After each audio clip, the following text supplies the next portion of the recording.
ഓരോ നിമിഷവും നിറവുള്ളതാണ്, വ്യത്യസ്ത ഭാവങ്ങൾ നിറഞ്ഞതാണ്. ആഴമുള്ള അനുഭവങ്ങളിലേക്ക് അവ വഴി തുറക്കുന്നു. ആസ്വദിക്കൂ തന്മയി ഭാവത്തിൽ. തന്മയി ജ്വല്ലറി.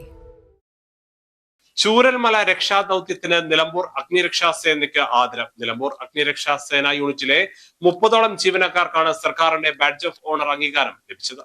ചൂരൽമലയിലെ 3 മാസം നീണ്ടുനിന്ന രക്ഷാപ്രവർത്തനത്തിന്റെ വേദനയാർന്ന ഓർമ്മകൾക്കിടയിലും അംഗീകാരത്തിന്റെ സ്നേഹസ്പർശമായി നിലമ്പൂർ അഗ്നിരക്ഷാ നിലയത്തിലെ മുഴുവൻ ജീവനക്കാർക്കും സർക്കാരിന്റെ ബാഡ്ജ് ഓഫ് ഓണർ. ചൂരൽമല മുതൽ ചാലിയാർ വരെയുള്ള രക്ഷാദൌത്യത്തിന്റെ നിലമ്പൂർ അഗ്നിരക്ഷാ നിലയത്തിലെ 30ഓളം ജീവനക്കാർ അവധിയെടുക്കാതെ പോലും അഹോരാത്രം പങ്കെടുത്തു.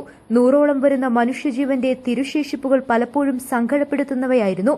ചാലിയാർ പുഴയിലെ കുത്തൊഴുക്കും പാമ്പുകൾ ഉൾപ്പെടെയുള്ള ജീവിവർഗങ്ങളും അതിജീവനത്തിനിടയിലും പലപ്പോഴും ഭീഷണിയായിരുന്നു. എല്ലാം മറന്നുള്ള ആ ദിനരാത്രങ്ങളിലെ 3 മാസം നീണ്ടുനിന്ന പ്രവർത്തനത്തിന് കൂട്ടായി കേരള സർക്കാരിന്റെ അംഗീകാരം നിലമ്പൂർ അഗ്നിരക്ഷാ നിലയത്തെ തേടിയെത്തി. നിലയത്തലവൻ KP Baburaj, assistant station officer K Yusuf Ali തുടങ്ങി 30ഓളം ജീവനക്കാർക്കാണ് സർക്കാരിന്റെ ബാഡ്ജ് ഓഫ് ഓണർ അംഗീകാരം ലഭിച്ചത്. News bureau, Nilambur.